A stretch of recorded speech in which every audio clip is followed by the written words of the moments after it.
Okay, Nick Bravo comment. I stopped being codependently loyal to people who were abusive to me. I keep having this delusion that they'll have a realization of their bad behavior and make up for it. Yeah. Generally speaking, people who have an abusive nature, who have it in them to be narcissistic, abusive, high control leader types, are not gonna have some big spiritual or great awakening. And if they do, they're usually using it to try to con you further. These are incredibly manipulative people. And unfortunately, at this time, the best advice we have for that is to just call them out of your existence if you can.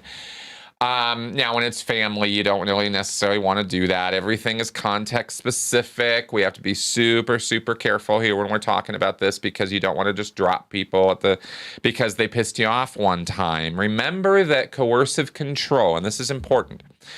This is actually really important to remember when it comes to the question of culling such personalities out of your existence, okay? Remember that coercive control of the nature we're talking about is a repeating pattern of behavior. It's not just a one-off. It's, everybody can have a bad day. Everybody can have a bad week, a bad month, and hell, all of us have had a pretty bad year.